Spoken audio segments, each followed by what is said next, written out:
Hello fellow human being, hi, how you doing? And today we are going to be talking about season 2 of Buffy the Vampire Slayer.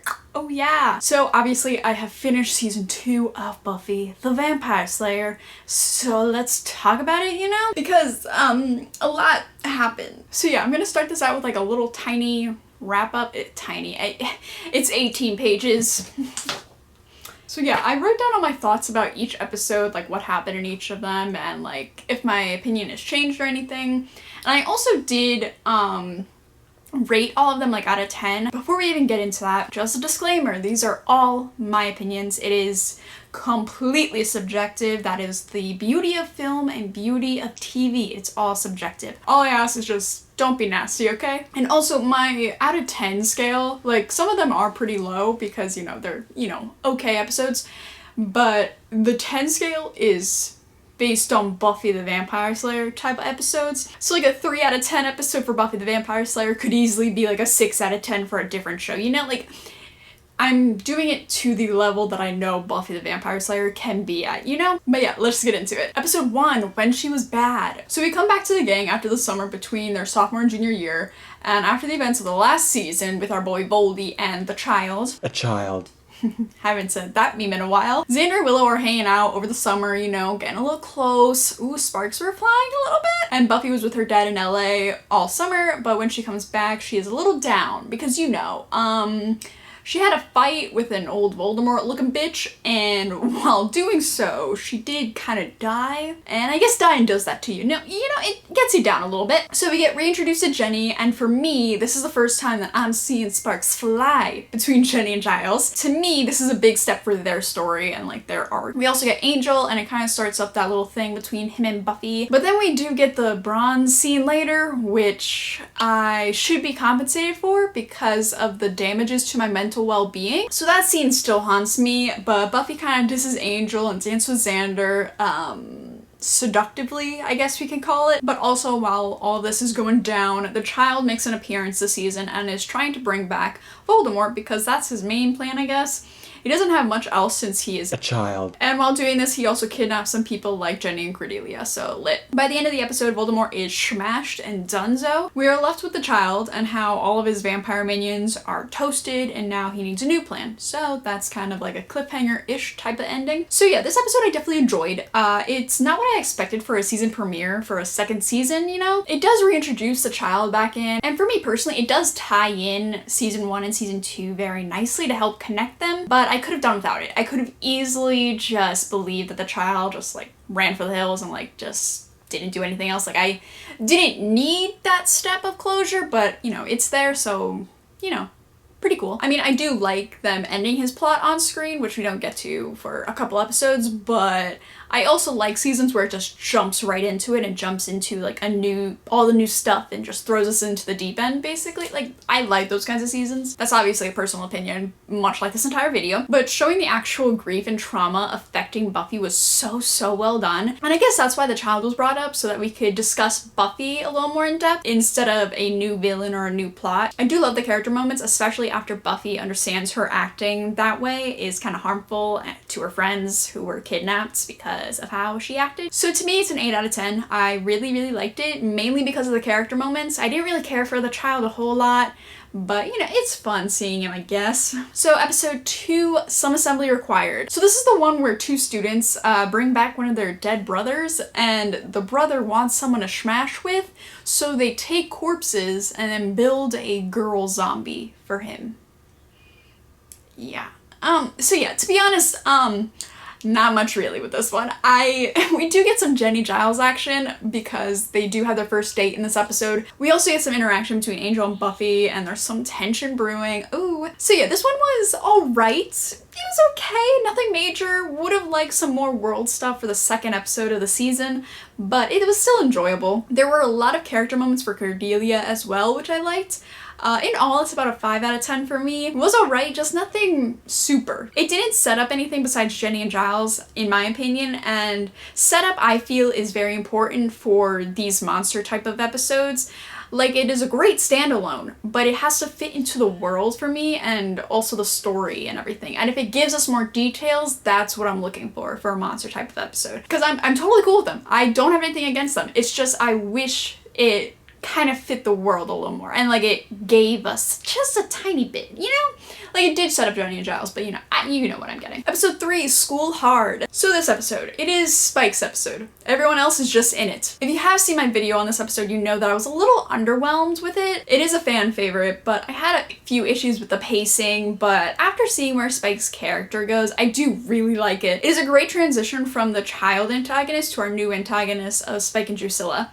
Their characteristics were so beautifully done, and pretty much from the first scene you know what their relationship is like and how they would act. The pacing is still something I'm a little bit iffy on, but nonetheless I have come around with this episode. Spike's goal is pretty self-explanatory, straightforward. He wants to kill the Slayer. And we also get some Angel backstory, just a little sneak peek, because Spike and Drusilla obviously know Angel, so But yeah, the other portion of this episode is about a parent-teacher night at school. Since Buffy had been getting in trouble at school, Joyce finding out about that could be a little bit disastrous. And again, I always say this, but I love how they blend the vampire threat and antagonist with Buffy's school life and like actual like home life. Her life is very interesting from a story aspect because it has two very different aspects. Obviously this parent-teacher conference goes a little downhill when Spike and his gang show up. Some fighting stuff goes down and I love the interactions between all the characters involved. Then Joyce bops Spike on the head and then he bounces. So cool. We also get a hint near the end that Snyder and the police department at Sunnydale may know a little bit more than what we think. Maybe they just know that weird stuff is going down. Maybe they know about actual vampires. We don't know. And then finally, at the end of the episode, Spike toasts the child. A child. So this episode I really do like. Like I said, it has both parts of Buffy's life and they are intertwined very nicely in this episode. We get build up for Spike and Drusilla and even Snyder for the future. Like,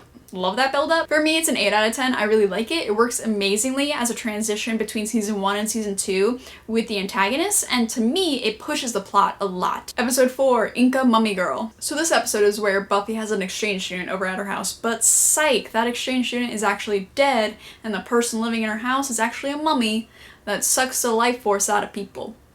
It's certainly a vibe. This episode mainly focuses on Xander and like his relationships and stuff and how he almost smashes a mummy. It gives us some good character for Xander since at that time I still wasn't super sold on his character. I had nothing against him. I just, you know. And we also get told that Xander is not actually into Willow even though we did have that scene in the first episode. So fine, Xander. And we also get introduced to Oz, and Oz has a little thing for Eskimo Willow, which is so cute. So this episode is certainly an episode. It is a fun episode, it's just not very important. To me, it's a 4 out of 10. Again, a 4 out of 10 on Buffy the Vampire Slayer is probably a 6 out of 10 for another show, okay? This 10 scale is very subjective, and it's only because of Buffy, you know? It didn't give us too much worthwhile besides Xander and his character moment about being with girls and Willow trying to move on and also Oz probably pursuing her. I didn't talk about this in the original video because I feel like I'm not the best one to understand this, but after talking with some other fans, you know, it does definitely have a couple racist / stereotypical lines as well that while watching do kind of put you off a little bit. Of course, I understand the times that it was written. I'm not saying anything else. I know this was the late 90s television. I understand. I do understand that it was a very different time when this aired, but again, doesn't make it right. But yeah, since I didn't mention that originally, I did just want to mention it real quick here because it does have a little bit of an impact on how I view this episode. Episode 5, Reptile Boy. Yes, the episode with the frat boys that have a snake bitch in their basement that likes teenage girls. Yeah, this one is about Cordelia and Buffy going to a frat party and some bad stuff goes down. I kind of want to forget this episode, but the main takeaway I feel is that Angel this episode turns around a little and wants to get a little more serious with Buffy. And we also get some nice growth with Giles and how he views Buffy, because originally he kind of viewed her as like a child, but she is a Slayer, so she has a lot more responsibilities and thus shouldn't be treated like a child. This episode's alright. I do like the message for girls watching about how cautious we must be. I mean, any person, not just girls, it can happen to anyone, but at parties with older guys and how easily someone can take advantage of you. But I don't know, like the rape connotations with that one scene with Buffy, yeah, it's a little terrifying to see her in such a like bad position.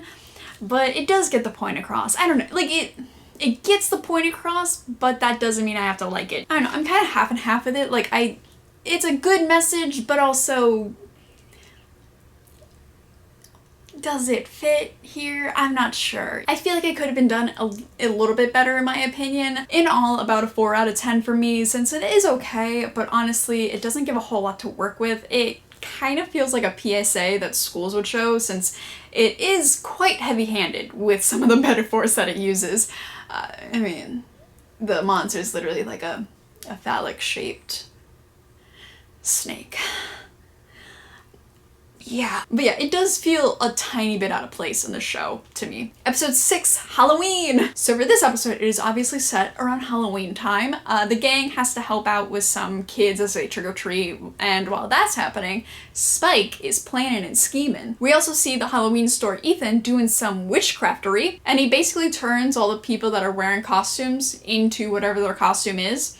So because of this, Buffy turns into an older style woman that doesn't really know how to fight vampires. Also, Buffy changing into this character is playing with her this episode and how she was thinking that Angel might like her more if she was different, like an older century woman that he would have liked back in the day. This tiny arc is very well done to show some more teen angst drama and how Buffy would deal with it. And at the end, we do get to see Oz, see Willow again, and it's adorable. Then we find out Ethan and Giles actually know each other.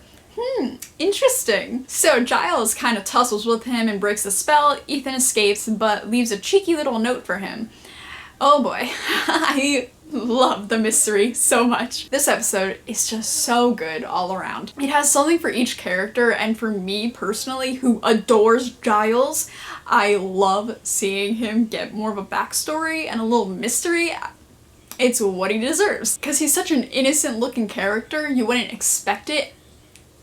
I would rate it an 8 out of 10. It's so good. Episode 7, Lie to Me. We get introduced to this guy from Buffy's past, Ford. I mean, you've heard of car guys. This guy took it to the next level. So yeah, he comes in trying to flirt with Buffy, and Buffy's kind of into it because in the first scene of this episode, she sees that Angel and Drusilla were kind of talking, gossiping. Ooh, how do they know each other? I don't know. We will see. So yeah, with this development that Angel and Drusilla know each other, we see that maybe all three of them, Angel, Spike, and Drusilla, knew each other. Maybe they were working together at some point. The plot thickens. I love it. Buffy finds out that Angel was the one that turned Drusilla, and that he is the reason that she's kinda a little insane. He tortured her, killed all her friends and family before turning her, which, yikes. So yeah, then the Ford plot is wrapped up later when he tries to lure Buffy to his underground bunker club place, and he has her trapped for Spike. They had a deal that if he brings Buffy, Spike will turn him into a vampire. And why does he want this? Apparently he has a terminal disease, so he isn't going to be living much longer.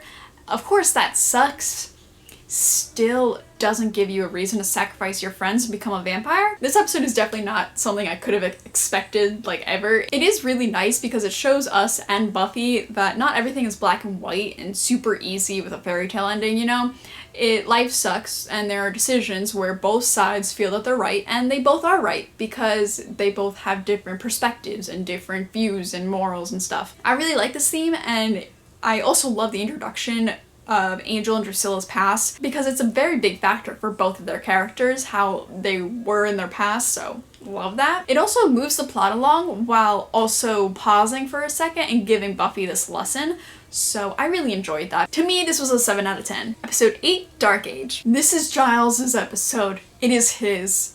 He owns it, he lives in it, he pays the mortgage, it is his! So we get to find out a lot more about Giles' past and a little bit more about his character. We get more information about the guy, Ethan, that we met in the Halloween episode. Apparently they were friends back in the day and did some witchcraftery stuff. I mean, we all have those phases in college, I'm not judging. They were also friends with some other people and, surprise, they're all dead. So Ethan and Giles now are next and gotta figure out a way to stop whatever's killing them, so yeah. So all the friends back in the day would summon a demon, Igon, and it would possess them or something, and it would be like getting high. I forget the specifics, but it's basically like witch weed. I don't know. So yeah, some stuff goes down. At this point, the demon is in Jenny. Yeah. Ethan and Giles are able to escape this demon because the demon in Jenny then jumps into Angel. since he's dead, obviously. But of course, Angel's already occupied by another demon, so it expels Igon, and then it's all good and done. So then at the end, since Jenny was possessed and is a little spooked, she is kind of standoffish of Giles, which is super sad. Sparks are definitely not flying in the end. So yeah, this episode in all, it is a Giles-centric episode, and I adore it. Giles, as many of you know, is one of my favorite characters, and it's so good. I can easily see that if you don't really like him that much, you wouldn't really enjoy this episode a whole lot, but to me, it was just so good. We have to find out so much more about his character. Giles is such a dynamic character, and then episodes like this make his character so well-rounded, and it shows that even this good librarian could have a dark side and have done some questionable things in the past, and it's so good. For me, this is an 8 out of 10. Episode 9, What's My Line? Part 1. So obviously this episode is part 1 of 2, and to me, it's definitely lacking because of that. It is definitely not a standalone episode, but paired up with the second episode, it works beautifully. So for the school stuff, there's a career fair, and there's a sort of theme about how Buffy's fate and future is set in stone, basically, and she can't really plan anything for when she's older. It is a good underlying thing to add because it is a huge part of her character, how she's told Slayers die young, and that's, you know, that's that, basically. We get Spike and Drusilla mainly this episode as our driving force, and they are trying to figure out how to do a ritual type of thing that'll help Drusilla gain power since she's weak at the moment. Obviously, with Buffy being the Slayer, she's getting in the way, so he sends out a bounty, basically, for her death, and with that, he has 3 assassins go after her. Of course, none of them actually kill her, but it is then told that after one assassin is killed, another will come and take its place. So they will just not stop coming. And then near the end, we get introduced to a new character, Kendra, and she introduces herself as the Vampire Slayer. And then it cuts to black. So, a beautiful cliffhanger. I love it. This episode is great build-up for part 2, but not gonna lie, on its own, it's just okay. That isn't a bad thing, of course. It's just how I view it. So to me, it's a 7 out of 10, mainly because of the really beautiful build-up and also the introduction of Kendra. I don't have anything against this episode, it just seems a little empty, and like I said, it might be due to the part 1, part 2 aspect of it, you know? So episode 10, What's My Line? Part 2. So we get more information about Kendra. Basically after the season 1 finale when Buffy low-key died for a hot second, a new Slayer was picked. Yeah, a little weird, but Kendra is very cute and I love her character so much. She trained all her life to possibly be the Slayer, and she's still such a little cinnamon roll. I love her so much. But yeah, a bunch of stuff goes down this episode. Angel was trapped and then he was taken to Spike because they needed him for the spell since he is Drusilla's sire. Then we also had Xander and Cordelia at Buffy's house with this bug guy that was disgusting. But all the tension between Xander and Cordelia led to a little smooch, which I was not expecting. I wasn't super into at the time, but now I'm all about it. So yeah, then after Buffy and the gang find out where Spike is doing this ritual thing, they go and do a little tussle. After the fight, Spike and Drew are assumed dead because like half of the church fell on them. But psych, Drusilla is now a lot more powerful and Spike is a little bit hurt. Then the last thing about this episode, Oz and Willow have an adorable little scene and it kind of pushes their story forward. I love the most romantic story that I've ever seen in my life, Willow and Oz. So this episode I enjoyed a lot. It had very nice underlying thing going on where Buffy was teaching Kendra what it is like to be a normal teenager. And it's a good change up since up until then, everyone was telling Buffy that she can't be a normal teenager and slaying had to be her #1 priority. But this shows Buffy that having a balance is really good, and even Kendra got to branch out, which I love. Kendra's character arc with that and just being able to be a teenager again is really well done in my opinion. So to me, this is an 8 out of 10. Episode 11, Ted. So this is the one where Joyce dates a robot. Yeah, we also get some movement with Xander and Cordelia's relationship since they don't know if they should continue with it and make it official or not. And before we know that Ted is an actual robot, Buffy kills him. For a lot of the episode, we actually think that Buffy killed a person. So this episode in all is a beautiful work of art, in my opinion. I know a lot of people don't like it. It does seem a bit out of place in the show, but it shows me how well this show is able to use techniques with filming to give such a moving atmosphere. I go into depth on that in my full Buffy talk if you want to hear more about that, but in all, the atmosphere is... Another thing that some people mentioned that they had an issue with this episode is that they kind of chickened out at the end, and they kind of had a little scapegoat and were like, oh no, Ted is an actual robot, it's no biggie. And with that, it kind of takes away the whole impact that Buffy killed a real person. To me, it does cheapen the whole message of how some people are just monsters, and even though they aren't an actual vampire or whatever, you can't slay them, but they're still a monster, and it just, that's how the world works, you know? By changing it, it kind of approves of how Buffy acted, even though her actions weren't the best, you know? Like, it kind of solidifies that if someone is bad, Buffy has a right to kill them. So I do kind of wish they went the full step and just made that decision. So for me, it's a 7 out of 10, even though it doesn't add much to the actual season. To me, beautiful. Episode 12, Bad Eggs. Ah, yes. The episode with the face hugger eggs and cowboy vampires.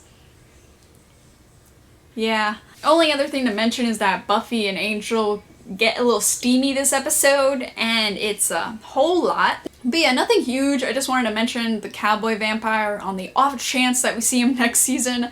We spent a lot of time with him, so odds are he will be back for something next season. Yeah, this episode is an episode. It's just nothing amazing. To me, it's a 3 out of 10. Lowest score yet, but I just really don't care for it a whole lot. Let's just move on. Episode 13, Surprise. So we start out with a dream sequence from Buffy, and it's a little dramatic, but it sets up the episode very nicely. And we are also told that it's Buffy's birthday, so yeah, she's a dancing queen now. But yeah, we get a lot this episode, so let's jump into it. We get Willow and Oz set up, which is so cute. We find out that Jenny is actually related to the people that put the curse on Angel, and that she was sent to make sure that he was never happy. Like, this is because there's a clause in the curse that if he has one moment of pure happiness, that he will lose his soul again, and then, you know, the demon will take over, blah, blah, blah.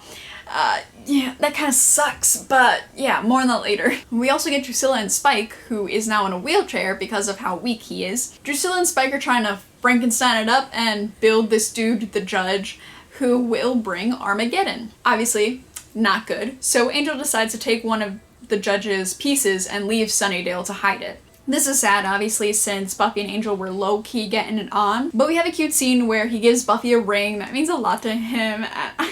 We grind in the club.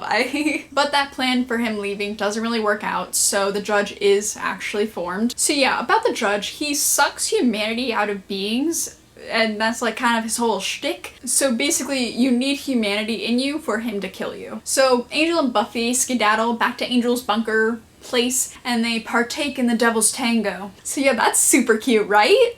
Wrong. Oh, how wrong you could be. Yeah, Angel pops up during the night and runs outside to scream in the rain a little bit, and then it cuts to black. Uh-oh. So this episode is such a good one. It has so many different developments, like Jenny and Angel's curse, and even just Buffy growing up and being older.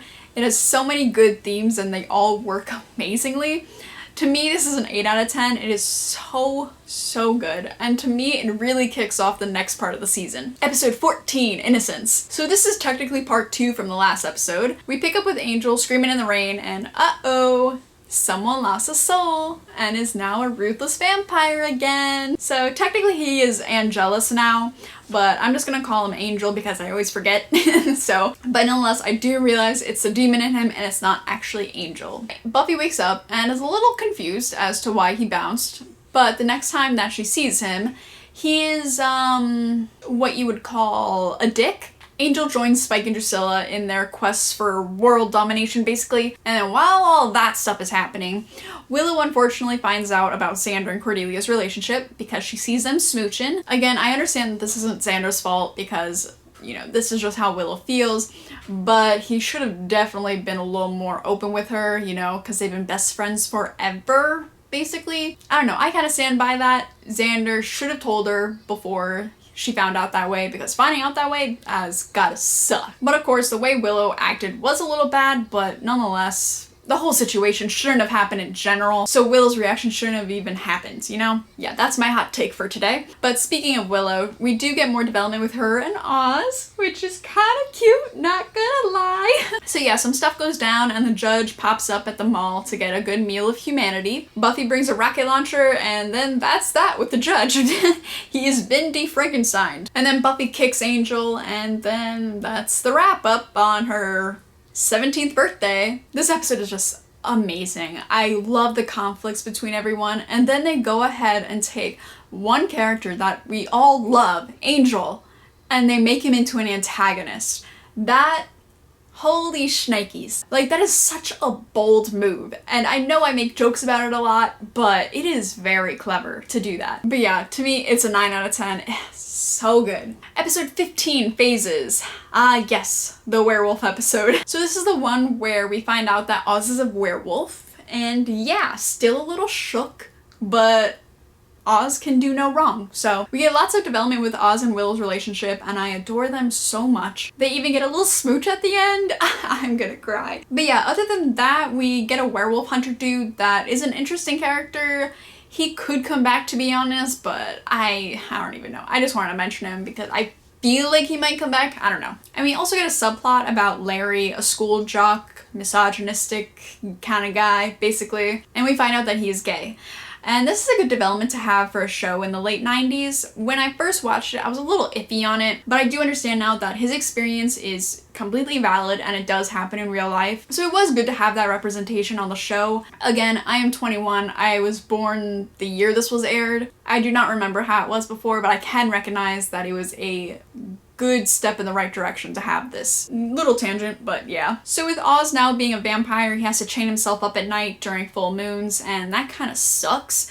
But I am curious to see where it goes. And the only other thing, we get Angel turning a girl into a vampire, and it's kind of used to taunt Buffy, which kind of sucks, of course. I do enjoy this episode. It is very relationship heavy, and I like Oz, so that's definitely a plus. Good episode all around. I would give it a 7 out of 10. Episode 16, Bewitched, Bothered, and Bewildered. So this is Xander and Cordelia's episode, basically. It starts out with Xander trying to ask Cordelia to make it official, but Cordelia denies because her popular friend group doesn't think Xander is cool enough. Super sad. And then Xander hits up Amy, the witch that we met last season, and asks her to do a love spell on her so that he can break up with her and have her feel the same pain that he felt. This spell doesn't work, and every girl except Cordelia falls in love with Xander. So yikes. This gives us some pretty awkward scenes with the female characters like Buffy and Jenny. Ew. Buffy does turn into a rat because of the stuff going down, which is also fun. But yeah, it ends and the spell stops and Cordelia picks Xander over her idiot friends. So yay. Happy ending for them. Oh, and we also get Angel trying to kill Xander this episode. Whatever, it's no biggie. So this episode is really nice for Xander and Cordelia. It makes their relationship official. I like how we had this pause to dive into their relationship since at the beginning of the season they couldn't stand each other, so I really liked that, delving a little bit deeper into it. So I give it a 7 out of 10. It's a pretty good and really fun episode. Episode 17, Passion. So this is Angel's monologue episode where he's a little bitch causing mayhem. Yeah. Jenny's a big part of this episode since she's trying to find a curse that they can use that will have the same effect as the original one. This way, he can have a soul again. She also wants to get back with Giles, but obviously Buffy's still mad at her for lying, and because of that, Giles isn't okay with starting anything up again. Another thing this episode, Buffy and Giles find a spell to ward off Angel from entering their houses again, since once a vampire is invited in, you can't just uninvite him. So now with this development, he is no longer allowed in Buffy or Willow or whatever house again. So yeah, Jenny does find a curse that can work, but before she can tell anyone, our favorite little bitch shows up. Yeah, this scene is very sad, and I don't want to relive it, but yeah, Jenny is indeed killed by Angel. So yeah, Angel, being the dramatic shit that he is, takes Jenny's body and puts it in Giles's bed to find, and this is the saddest shit ever. And it ends with Jenny's funeral and then Willow taking the responsibility of teaching the class. There's also a little tease that the disc that has the instructions to give Angel the curse is in Jenny's desk. But of course, no one even knows that she was working on this curse, so this episode is an emotional roller coaster. It is so sad, and Giles and Jenny's relationship was one I really loved, and it's horrible to see her go. And Angel, this episode is so dramatic and high key about everything. I kind of like it because it is so different from how he was previously, but still, little bitch. To me, this is an 8.5 out of 10. It completely shifts the atmosphere and it shows us how dark this show can really be. Episode 18, Killed by Death. So this episode centers around a hospital that Buffy is in after getting sick and also low-key losing a fight against Angel at the beginning. So there's this Freddy Krueger looking weirdo running around the hospital, sucking the soul basically out of little kids, and only sick people can see him. Buffy's on the case, and you know how it be, she's able to kill the monster, and bada bing bada boom, all said and done, we're good. One thing that is brought up is that Buffy had a cousin she was super close with that died in a hospital. Joyce tells us that because of this, she is scared of hospitals. But this never really comes up again, besides her realizing that the same monster killed her cousin. This episode is pretty straightforward, but I feel like it could have been a lot more. They had a theme floating around that maybe it isn't a monster and Buffy just made up something so that she has something to fight. I would have loved to see that delved into some more, but yeah, they even had her fear of the hospitals and it's never brought up again. I really would have liked to have a little more character for Buffy in this episode because that's kind of all they had to work with, so they just didn't do a whole lot with it. To me, this is a 3 out of 10. I like what they're going for, but they just didn't fully deliver it. Like, it's fine. It's just, I don't know. They introduced some cool ideas, but they just didn't deliver it, you know? Episode 19, I Only Have Eyes for You. So this centers on a ghost of a student from the 50s that was getting a little scandalous with his teacher. She wants to call off this love affair, but he doesn't, so he shoots her and then shoots himself. So this ghost possesses couples and reenacts the deaths. There were also snakes that appeared in the cafeteria during this episode, and I'm not sure if that was a ghost or if it was something else. I kind of forgot that scene when I reviewed it, but yeah. But with that snake scene, we also get to see Snyder and that police guy again. And now we know that Snyder knows about Hellmouth. So the plot thickens! So back to the ghost. Buffy and Angel bump into each other at the school, and the ghost possesses them and has them reenact the scene again. It is very emotional since we get to see Angel acting how we used to know him, and yeah, it's a whole lot. So Buffy, being possessed, shoots Angel, and of course because he's a vampire, he's all good. And before the ghost has Buffy kill herself, Angel pops up and forgives him / her for killing him. And then the ghost is at peace and pieces out. So with the ghost no longer possessing them, Angel is disgusted because ew, feelings? It is hard on Buffy, obviously, because she's been trying to get over Angel and this isn't helping. And then to end it all off, we find out that Spike has been lying and can actually walk and that he doesn't need his wheelchair anymore. This episode is quite the episode.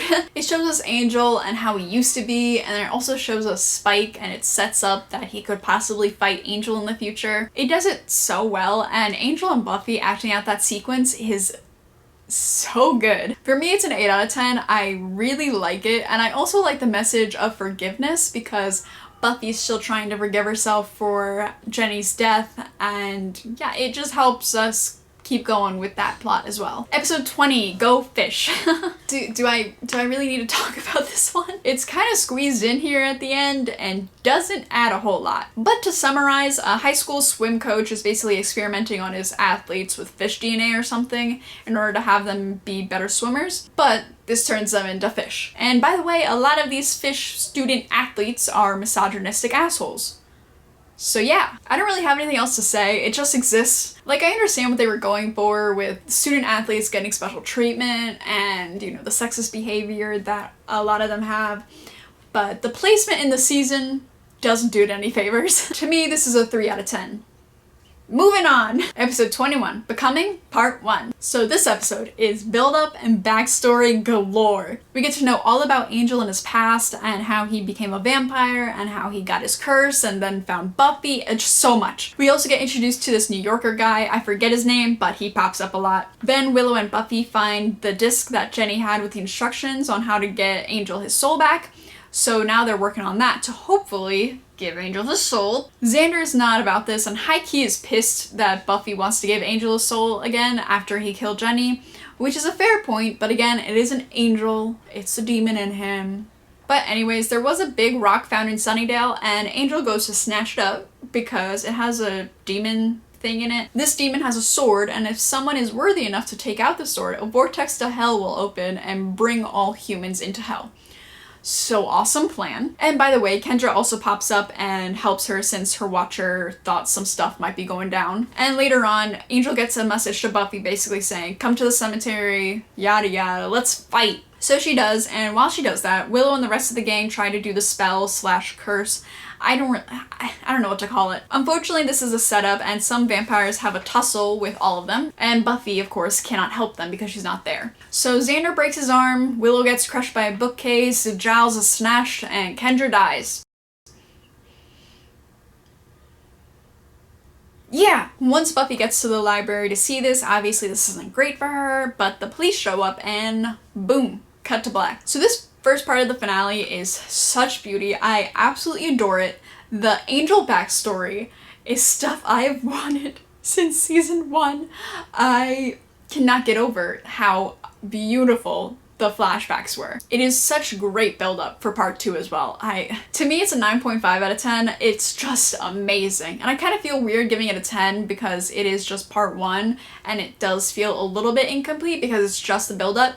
But regardless, I love it. Episode 22, Becoming, Part 2. So now for the finale. Oh boy! So now Buffy's a fugitive because they think that she killed Kendra and all that jazz. So while the rest of the gang are in the hospital since Willow's a little unconscious right now, Buffy's strolling around and Spike pops up.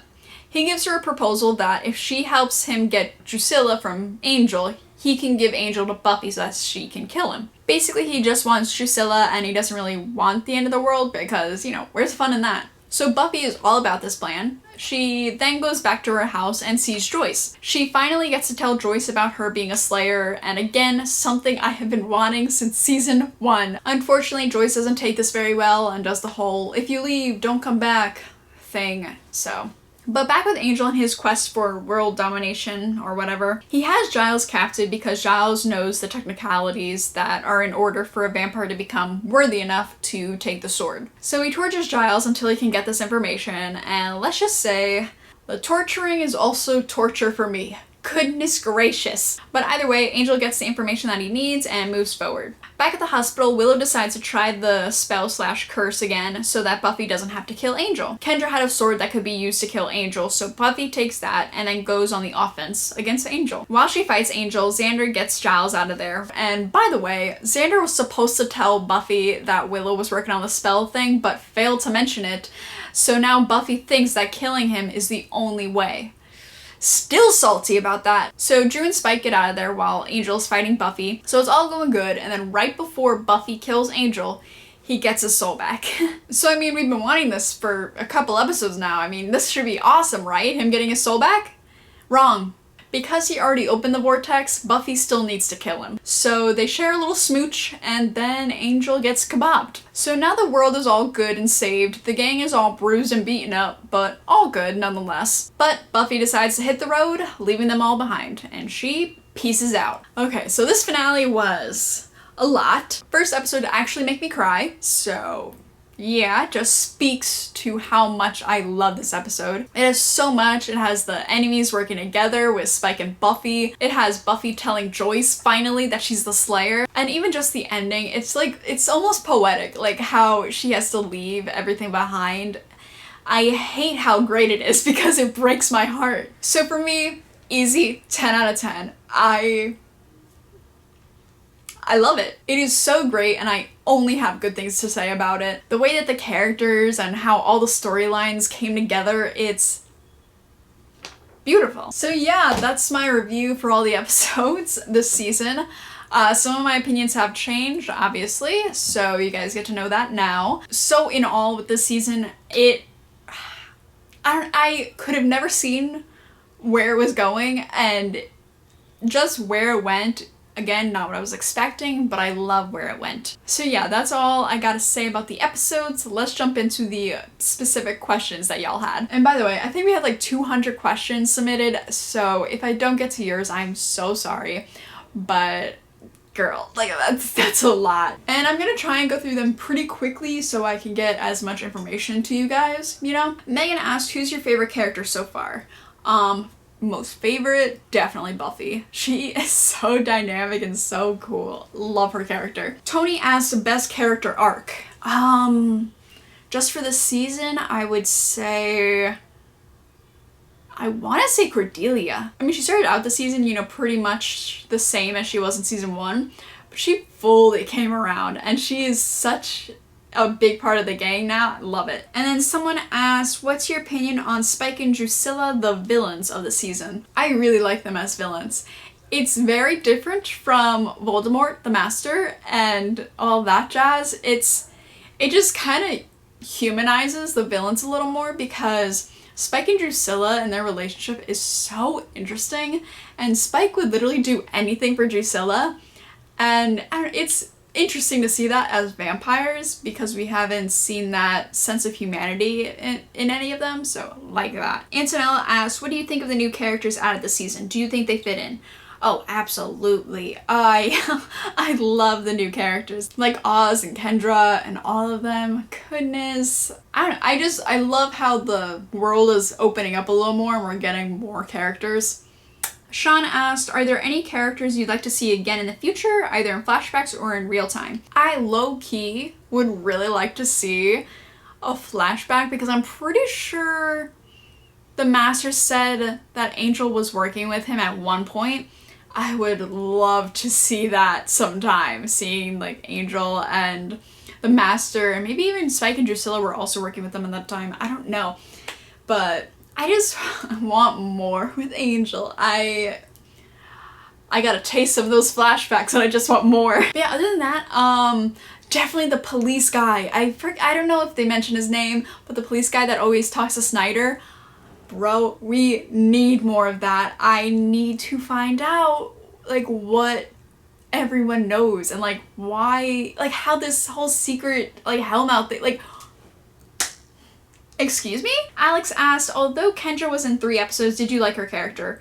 Also, rip Kendra, she's an icon, she's a legend, and she is the moment. Yes, absolutely. I miss Kendra. God. Like, her character arc was so well done. Like, she went from, you know, being someone that trained to be the Slayer all her life, and she turned into, you know, she's just trying to, you know, be a teenager again, and she's trying to just live life, you know, like how Buffy taught her to do, and she did not deserve what happened to her. Oh, gosh. Someone asked, what episode have you changed your opinion about the most since originally watching them, now that you see where they fit into the whole season? Definitely Halloween. I think that's the 3rd episode. I was really not into it when I first watched it. I couldn't understand like why the vibe was the way that it was, but now that I see where Spike and Drusilla go and how they fit in, it's such a introduction. I love that. Henry asked to rank all the big bads so far, and he said that I should do this every season. The big bads so far, we've only had Spike and Drusilla, Angelus, the child, kind of, and the Master. So Angelus, I would say, is the top one, just because of his connection with Buffy. And then I would say Spike and Drusilla. Again, I just love their relationship, and I also like how they view the world, how, like, I don't know, just their dynamic is beautiful. And then I would say the Master, because, I'm not gonna lie, he was kind of stereotypical, but, you know, that's just a season 1 type of villain, and I really liked it. It was clear, to the point, loved it. And then the child. The child's doing nothing for me, I'm sorry, my guy. Alejandro asked, what's my favorite supporting character? Oz! Sean asked, since Snyder and the police chief know about Hellmouth and cover up the happenings at the school, what are your theories on Snyder?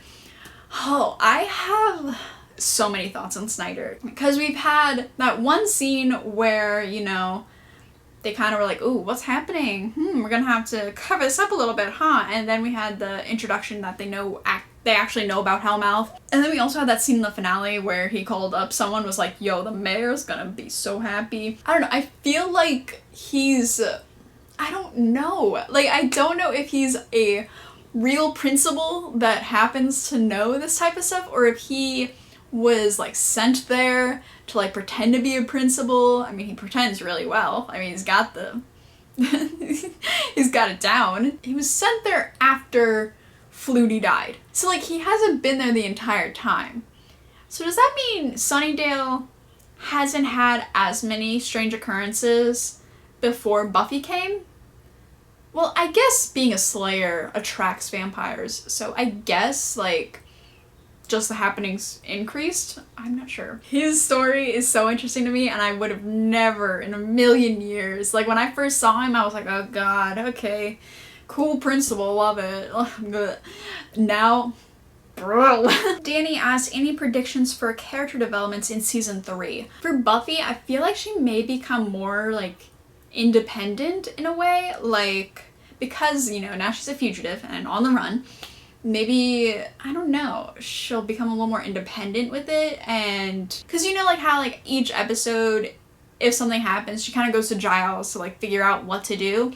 Maybe she'll pick up that a little bit more. But yeah, I'm not really sure for the other characters, because maybe Willow's gonna be a little more witchy and like she's gonna get into that a little more, because I have a feeling they set that up a little bit. Yeah, I don't really have anything else for the other characters. Yeah, goodness. Lee asked, many characters changed quite a bit throughout Buffy. Which attitude of yours towards one of the characters has changed the most because of the second season? Definitely Xander. Oh gosh, Xander last season, I was okay with him, you know, he's just there. Now I love Xander.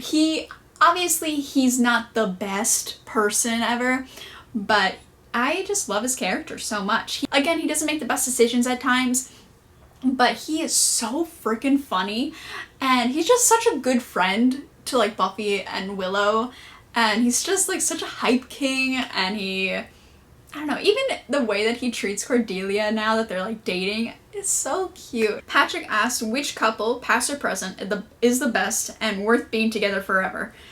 Listen, okay, I want to say Willow and Oz, but we don't really know their relationship too well now. They're still in the honeymoon phase. Jenny and Giles, for the love of God, Jenny and Giles deserve to be together.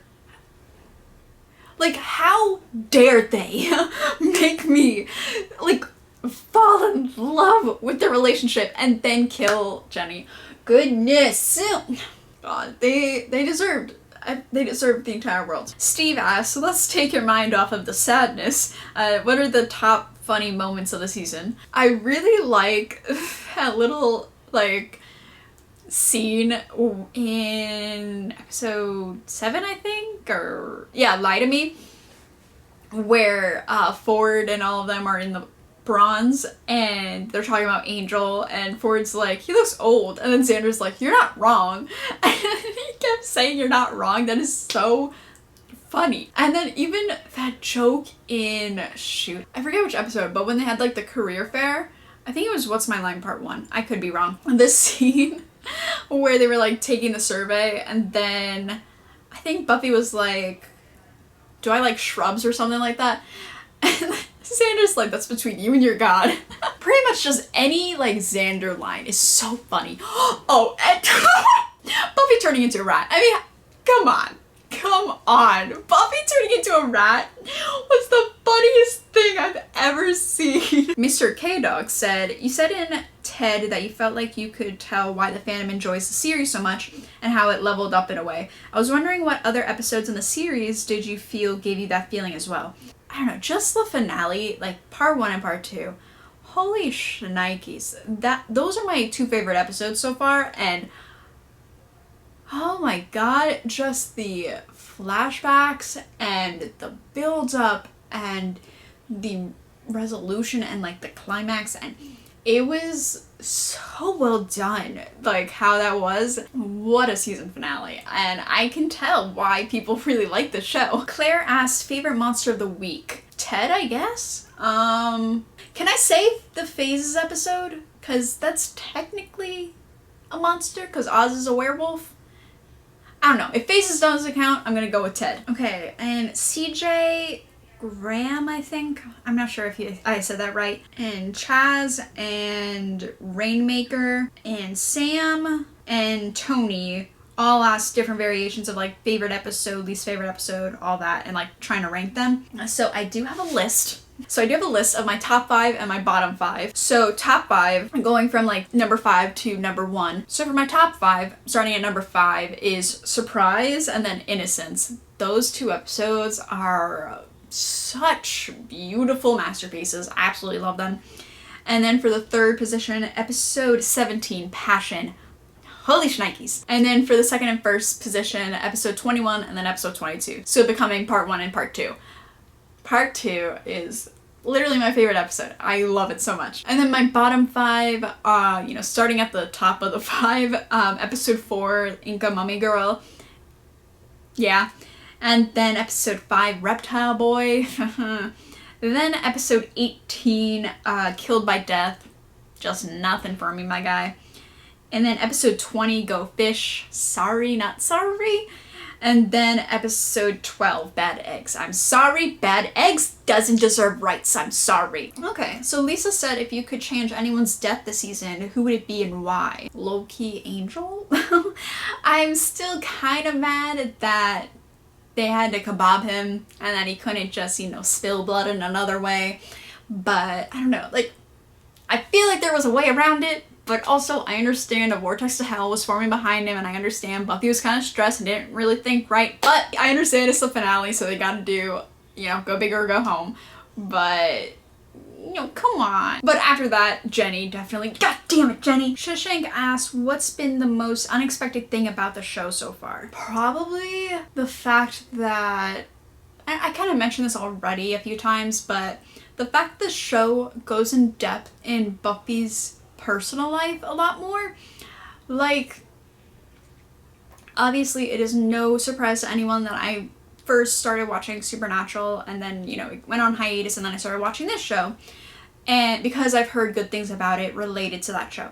And in Supernatural, it's very, like, monster heavy. Like, we do get scenes where we get to find out a little more about Sam and Dean and, like, their character, but it's also just, we don't get a whole lot. I don't know, again, they're in their like 30s now, so they don't have that teenage, high school aspect as well.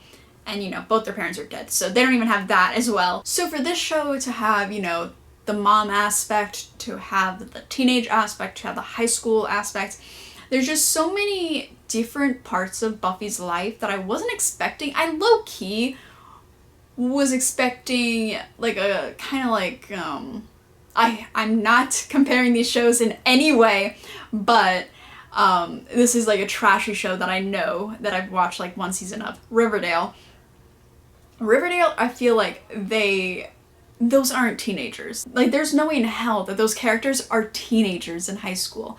Buffy, I can believe every single teenager in that show is a teenager and in high school and actually lives at home, See, I like that aspect, and I was not expecting that to be such a big part. Ooh, someone asked, was it good or bad that Angel's soul was restored before Buffy had to kill him?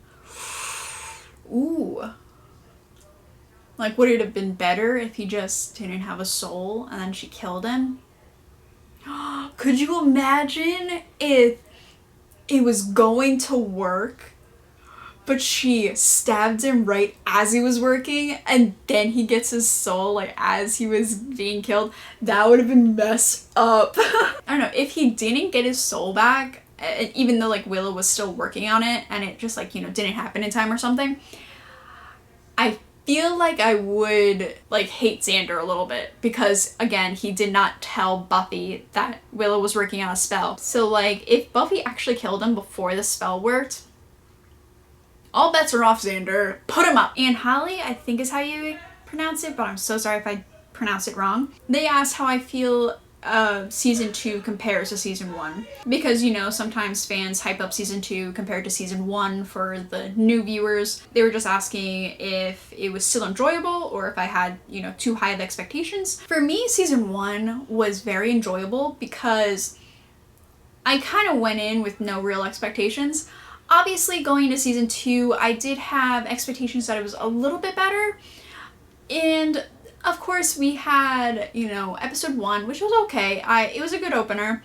But then, you know, we had Inca Mummy Girl, and then we had Reptile Boy, and I was like, okie dokie. I mean, these are fun episodes, but also, like, this is a show that, like, has, like, a whole, like, academic, like, thing behind it. Don't get me wrong, like, Supernatural's freaking amazing. I love that show. But I do not expect an academic feel to form around that show. Because, I mean, it's just a show. And it's great, and I love it, but I, without a doubt, understand some people just don't like it because, you know. But Buffy is... I don't know, I will have to get back to you on that, to be honest, because, like, I don't know, I'd like to keep my expectations very low, but also, like, I don't know, just from the get-go, I was like, holy shit, this show has a lot of fans, and it also, like many people say, there's, like, academic papers written about this show. I don't know, I'm also curious, like, how they made, like, academic papers and, like, why... I don't know. I would be interested to see that. But yeah, going back to the question, season 1 was very campy and I really liked the style.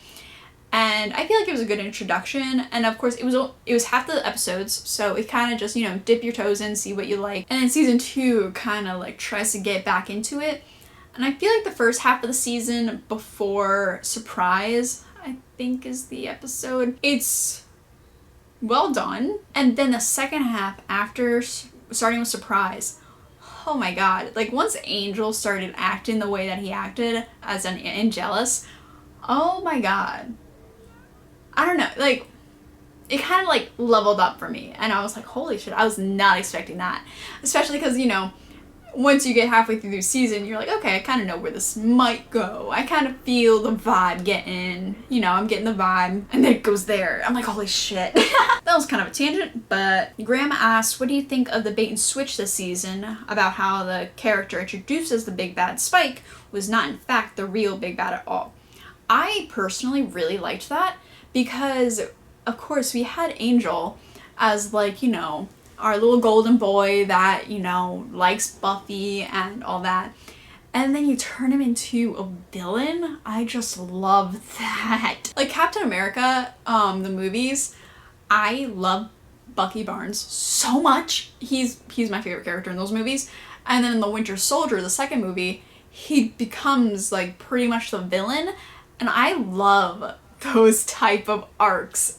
So I personally really liked it. And even the character that we thought was the big bad, Spike, gets to team up with the, you know, Buffy, the hero, and fight the villain. That's so good. Chloe asked, what overall themes do you think this season covered, and what themes would you want explored in future seasons? We've covered a lot of themes. Like, we've gotten, you know, not all monsters are monsters. Some of them are human.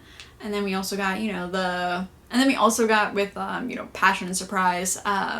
Once you sleep with someone, they can kind of change, and that's kind of sucky. I don't know, just those themes were very well done. And one thing I hope they do continue with is, one, the, you know, how monsters sometimes aren't monsters, they can be human.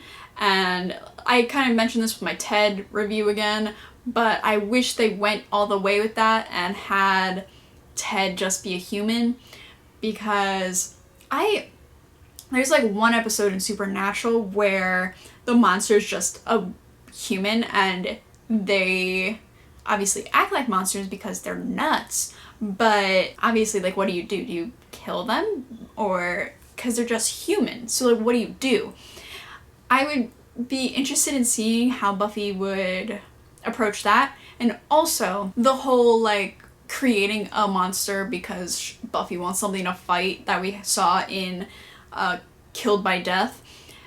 I would love to see that again because I feel like that theme is very interesting, and it's something like day in, day out, you gotta fight vampires every single day, and then, you know, you get a problem and all you want to do is just kill it, you know? And if you can't just kill it, like, how do you approach it? And, like, what are you supposed to do? So that would be very interesting to see on the show. Okay, so now we get into season 3, like, predictions and those type of questions. Patrick asks, now that Buffy has left Sunnydale, where do you think she's going and what do you think she'll be doing? My gut reaction when I was first watching was, oh, she's going to her dad's in LA. But more I think about it, she's a fugitive. Cops would be going to her dad's house to find her. She doesn't want to incriminate her dad. I kind of doubt she would do that. So where else would she go? So yeah, I'm not sure if they're gonna go the route where like she's living on the streets or something. I really don't want that to be the case, but that could be. I don't know, does she know other people? Like maybe, I mean, I feel like Spike and Drusilla kind of like pieced out like fully and they're not anywhere near there. But I was thinking maybe they find each other. I don't know. That would kind of be weird, but I can't really think of anything else. And I'm very, very curious to see where that actually goes. And then I got a couple people asking, you know, what are my hopes and predictions for next season? Oh gosh. It ended on their junior year and now it's technically summer. So I'm guessing that it's going to do the same thing that we did like last season, season 1 to season 2, where it jumps over the summer and it starts again. So maybe, but she's also expelled. Does that carry over for this year? I don't know how that works. But again, she's also a fugitive, so I don't know what she's gonna do. I don't know how she's gonna get out of that. I mean, there's gotta be cameras in the school library, right? And I was thinking maybe Snyder and the police department can help out Buffy. And that's what I was kind of thinking, that Buffy was gonna tell Snyder that she's a slayer, or that, you know, something happens with vampires and she's, you know, in on it. Not in on it, but like she's involved. That's what I was kind of hoping would happen, since, you know, he has connections.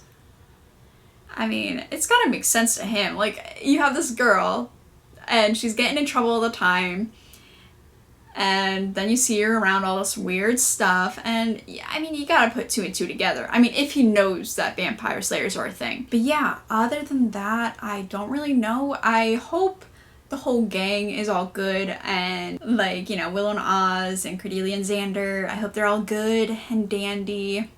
Giles, I hope he finds love again, please, my boy. But yeah, one thing I was thinking of while I was prepping for this video, so Kendra was the vampire slayer because Buffy died for a hot second.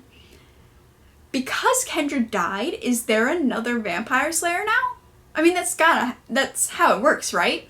So that'd be pretty cool to see if we get another vampire slayer. And again, I was expecting Kendra to be like a bigger part, because I mean, that's kind of your out, honey. Like, Kendra was originally like the vampire slayer for that time. So like Buffy could have easily just slid out a little bit, you know, like, and stopped being the slayer. I don't know how that works, actually. I don't know, like, does being the slayer, like, do you get like a scent or something and vampires just smell you? I don't know. Maybe it's in the newsletter and you just get your name and picture all over, you know, Vampire Town. I don't know. Normally for shows, I have a lot of expectations, and I'm trying not to with this show, because when I have expectations and they don't get met, I tend to be disappointed. So I'm trying to just go into it, just try and enjoy it. I mean, I stopped watching trailers for movies altogether because I don't want any expectations. I read the little blurb and I'm like, okay, looks interesting, let me watch it. I mean, I didn't expect one thing that happened this season, so no clue, not a single thought up here. Okay, so a bunch of people like Machiavelliacs, I'm so sorry if I said that wrong, probably did. John Wilkins, Rob, and Dave all asked pretty much like, do I like the show? Has it lived up to the hype? I definitely love the show. I'm still waiting to see, you know, how this all fits in. It is a great show, but again, like, yeah, it still has all these fans after 20 years. It has academic fields about it. I don't know, I just want to see where it goes. Like, I'm just curious.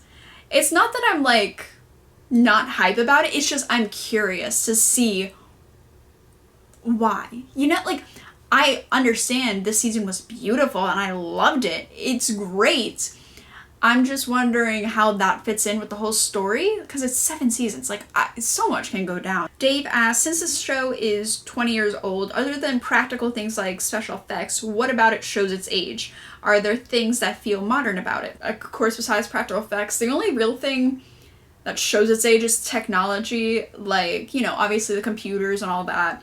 And, you know, if Buffy had a cell phone, she would be unstoppable. And I think that's like the only thing really, like, but I mean, it doesn't take me out of it. It doesn't make me feel like it's not believable, because obviously, you know, people lived without phones back then. It doesn't take me out of it, but obviously watching it, it's clear the times that it was made. Other than that, there are like tiny jokes, like I mentioned in the Inca Mummy Girl, like there were little stereotypical jokes made, or like not jokes, but it was just like stereotypical comments made towards her. So obviously today that would not happen, but of course it does. It just shows the time. Also the fashion is like, Buffy's outfits, they're modern but also like not, because like back then that was like what's new and cool. Now today, you know, Insta baddies wear it because, you know, it's vintage, even though it's like 20 years old. Okay, and then Magpie and Mike both asked me about the movie and if I'm gonna react to it. I will definitely react to it. I don't know when, but I will. I will definitely react to it. I'm not gonna watch it without you guys, so don't worry. And then Brandon asked, are you gonna watch Angel? Absolutely. I think during season 4 is when Angel started, like both of them aired at the same time. And I think there's a like post or like a list or something that has like the best way to view both Buffy and Angel, because I've heard some people say that it's not the best to watch it like as it aired. Buffy, Angel, Buffy, Angel, Buffy, Angel, like going like that isn't the best. And, you know, sometimes there's, you know, part 1, part 2 type of episodes, and you kind of want to watch them back to back. So I will hit up that list when the time comes. But yeah. Okay, and then I got a bunch of questions about, you know, how Buffy the Vampire Slayer and Supernatural compare. I got Jesse, Doodle Cub, Sam, and Len all asking that. So yeah, in all, they're very different shows. I understand why people link them, because obviously monsters, but they are very, very different. As I've already said, Buffy takes place in high school. There's a lot more relationship stuff. There's a lot more character moments. Supernatural, it's very plot stuff. Like Supernatural, I adore this show. I love it so much. It is probably the biggest impact on my life ever. But there's some problems with it. Like, Dean's character, for me, feels the same as he was in season 1. Sam, I feel like he's been the same the past 5 seasons. Nothing's changed with him. Castiel, he's so, like, misused, and he's not treated right on the show, and he's just not used properly. They bring back the same antagonist over and over and over again. There's just so many things that I have problems with. Of course, with a show that's been on for 15 years, there's bound to be stuff like that. But Dean should not be the same as he was in season 1. And Buffy, in no way, is the same as she was in season 1. And it has just been 1 season. So it's definitely more character driven.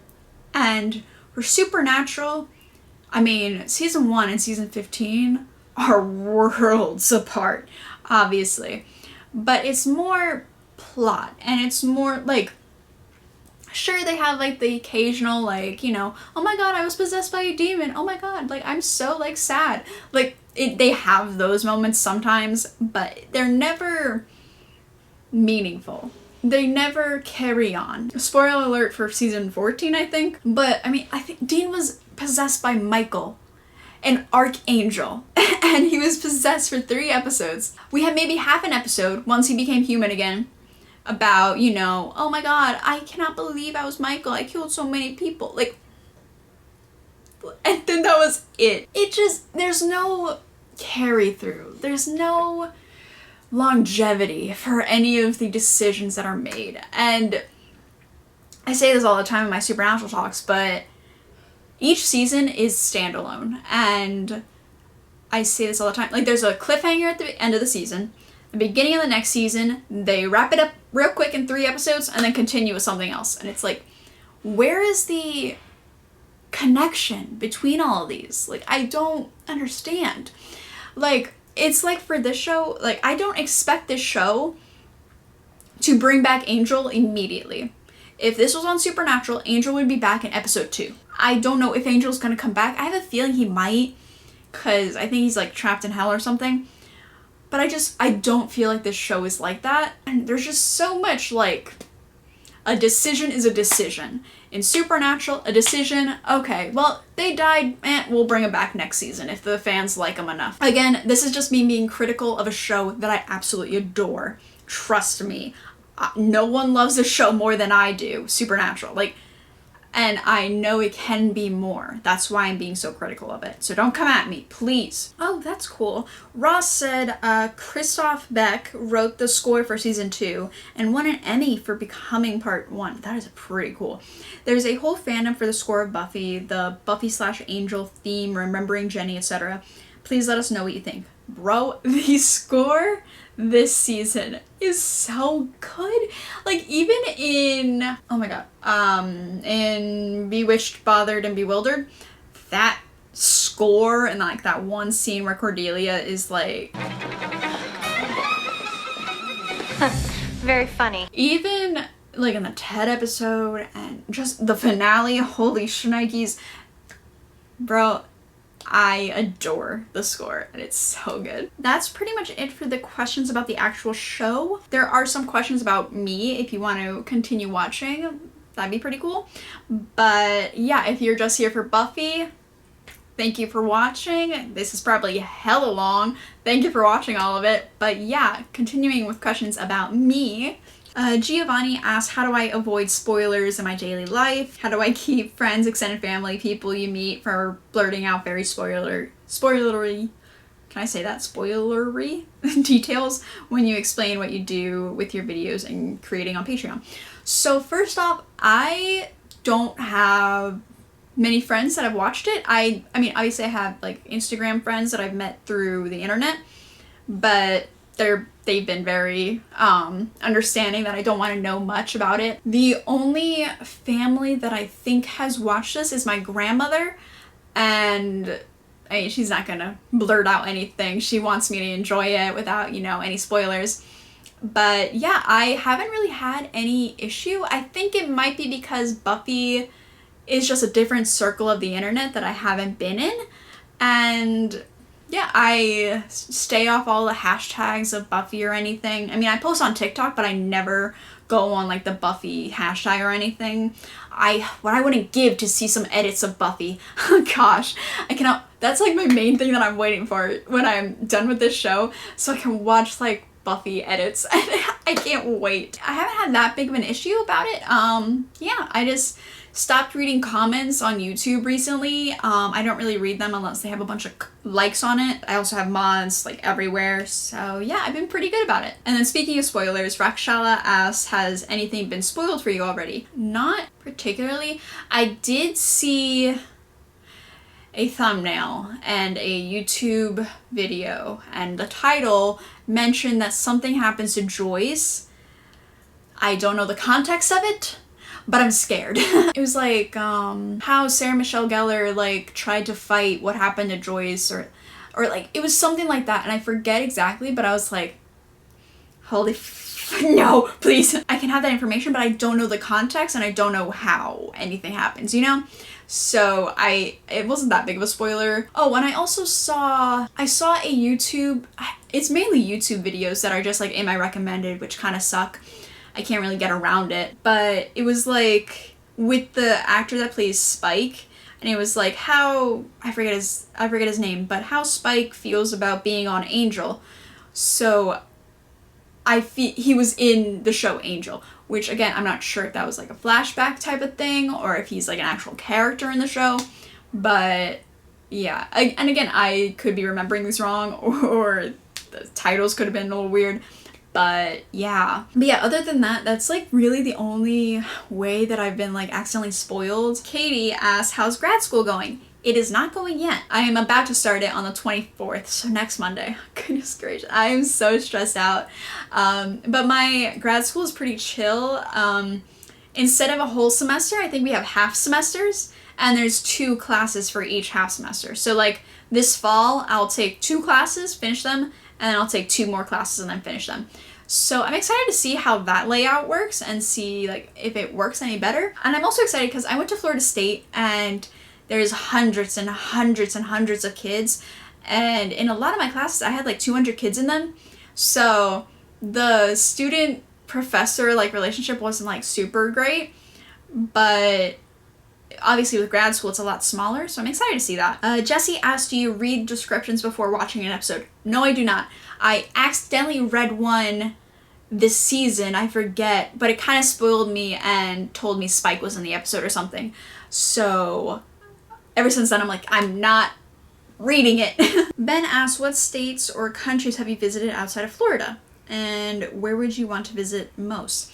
So I have been to Italy, Greece, and Turkey on a trip. It was very, very nice. It was like with a tour group for 2 weeks. It was beautiful. I went in high school. I've also been to New York and New Jersey because that's where my parents are from. And I've also driven from Florida to North Carolina.